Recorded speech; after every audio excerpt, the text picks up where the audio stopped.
Assalamu alaikum everyone. This is Alamin Chaudhary, your Alamin ভাইয়া। আজকে আমি তোমাদের ঢাকা বিশ্ববিদ্যালয়ের ভর্তি তথ্য নিয়ে আলোচনা করব। তো চলো শুরু করা যাক। ঢাকা বিশ্ববিদ্যালয়ের ভর্তি তথ্য 2025-26 সেশনে ভর্তির যোগ্যতা ও মানদণ্ড। তো ভর্তির যোগ্যতা, তোমরা যদি এসএসসি পরীক্ষা 2020, 21, 22, 23 এই সেশনের মধ্যে দিয়ে থাকো, তাহলে তোমরা ভর্তি পরীক্ষার যোগ্য হিসেবে গণ্য হবে। আর এসএসসি তোমাদের 2025 সালের অবশ্যই হতে হবে। তো এখন আমরা যাই বিজ্ঞান ইউনিটে, মানবিক এবং বাণিজ্য ও চারুকলা ইউনিটে কি কি ভর্তি যোগ্যতা আছে এটা নিয়ে আমরা এখন জানব। তো ইউনিট এ হলো বিজ্ঞান বিভাগে। এখানে টোটাল সিট সংখ্যা হচ্ছে 1851টি, একটু বেশি বা একটু কম। তো এই ইউনিট এ তে বিজ্ঞান বিভাগে ভর্তি যোগ্যতম হতে হলে তোমাকে অবশ্যই এসএসসি এবং এইচএসসি তে 3.50 করে তোমাকে পাইতে হবে এবং টোটাল পাইতে হবে তোমাকে 8.00। অর্থাৎ তোমার এসএসসি এবং এইচএসসি মিলে তোমাকে জিপিএ তে 8 থাকতেই হবে। এখন ইউনিট বি হচ্ছে মানবিক শাখার সিট সংখ্যা হচ্ছে 3019টা, একটু বেশি হতে পারে। আর যদি এখানে সায়েন্সের অথবা কমার্সের যদি কেউ পরীক্ষা দিতে চায়, তাহলে তার জন্য সিট সংখ্যা থাকবে 1158টি। আর মানবিক বিভাগে ভর্তিযোগ্য হতে হলে তোমাকে এইচএসসি এবং এসএসসি এই দুই পরীক্ষায় তোমাকে ন্যূনতম জিপিএ 3 পয়েন্ট করে পেতে হবে এবং মোট জিপিএ থাকতে হবে তোমার 7.50। আর ইউনিট সি হলো আমাদের বাণিজ্য বিভাগে আমাদের সিট সংখ্যা হচ্ছে 1035টি। বাণিজ্য বিভাগের সিট সংখ্যা হচ্ছে 1035টি। আর এখানে যদি বিজ্ঞান এবং মানবিক বিভাগের কোন শিক্ষার্থী পরীক্ষা দিতে চায়, তাহলে তাদের জন্য সিট সংখ্যা হচ্ছে 105টা।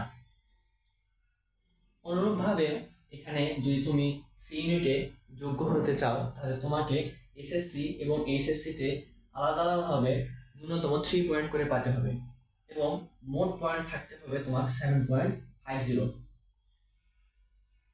ইউনিট সাথে তোমার চারুকলা সকল শিক্ষার্থীরা তোমার পরীক্ষা দিতে পারবা। অর্থাৎ চারুকলা এখানে সায়েন্সেরও দিতে পারবে, আর্টসেরও দিতে পারবে, কমার্সেরও দিতে পারবে।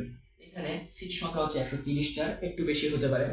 তো এখানেও তোমার যদি তুমি যোগ্য হতে চাও, তাহলে তোমাকে এসএসসি এবং এইচএসসি তে তোমাকে আলাদা আলাদাভাবে 3 পয়েন্ট করে পাইতে হবে এবং মোট তোমার পয়েন্ট লাগবে 6.50।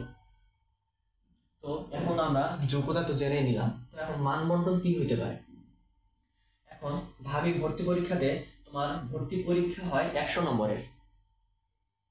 ঢাবি ভর্তি পরীক্ষা হয় 100 নম্বরের। সময় দেওয়া থাকে 45 করে, 90 মিনিটের টোটাল সময় থাকে। এখানে এমসিকিউ থেকে 60টা এবং লিখিততে থাকে 40 মার্ক। এমসিকিউ তোমাকে 60 মার্কের এবং লিখিত হচ্ছে 40 মার্কের। এখানে আমাদের জিপিএটা একটু দরকার হয়, তো আমাদের জিপিএ তে থাকে এখানে আমাদের হচ্ছে 20 মার্ক। তুমি এসএসসি তে যত পয়েন্ট পাবা তাকে 2 দিয়ে গুণ করবা এবং এইচএসসি তে যত পয়েন্ট পাবা তাকে 2 দিয়ে গুণ করবা। এই 2 দিয়ে গুণ করার পরে, দুটায় যোগ করার পরে যত তোমার মার্ক হবে আসবে, ওরাই তোমার 20 এর মধ্যে ধরা হবে। আর এখানে একটা কথা বলে রাখি, এখানে নেগেটিভ মার্কিং আছে। ধরো যে তুমি একটা ভুল করলা, ভুল করার জন্য তোমার একটা কোশ্চেন ভুল করার জন্য যদি আনসার যদি ভুল হয়, তাহলে 0.25 মার্ক কাটা যাবে। এখানে ক্যালকুলেটর ইউজ করা একদম নিষিদ্ধ, যে কোনো ধরনের ক্যালকুলেটর, 100 mS হোক বা তার থেকে বড় যদি ক্যালকুলেটর হয়, তাও যদি হয়, এখানে ক্যালকুলেটর একদম সম্পূর্ণ নিষিদ্ধ। তো এখন আমরা ভর্তি যোগ্যতা এবং মানবন্টন সম্পর্কে জানলাম। এখন আমাদের সেন্টারের বিষয়ে একটু ধারণা থাকা দরকার যে পরীক্ষার কেন্দ্রগুলো কোথায় কোথায় হবে।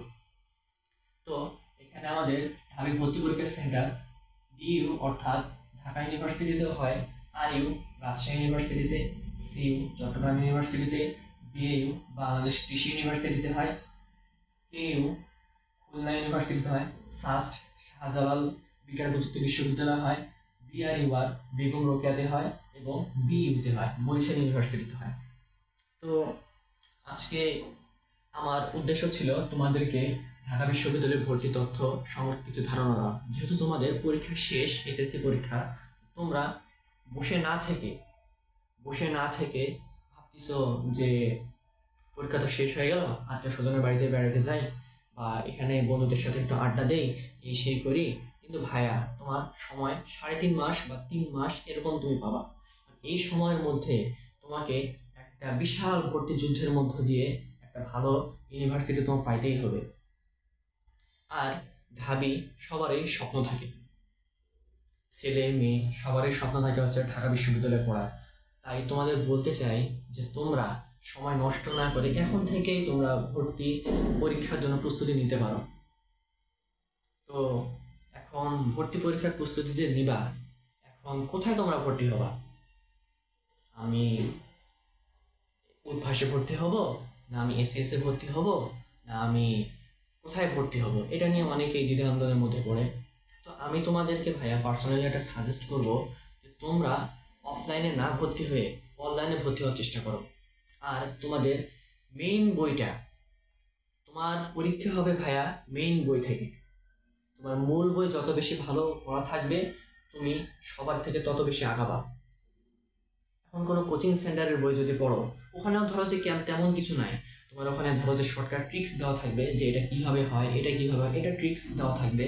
কিন্তু তোমার মূল বই যদি তুমি না পড়ো, মূল বই ধরো যে হেলায় ফেলায় পার করলা, যে মূল বই পড়িনি তাই পরীক্ষা দিয়েছি, এখন আমার ভর্তি পরীক্ষা তো দিতেই হবে।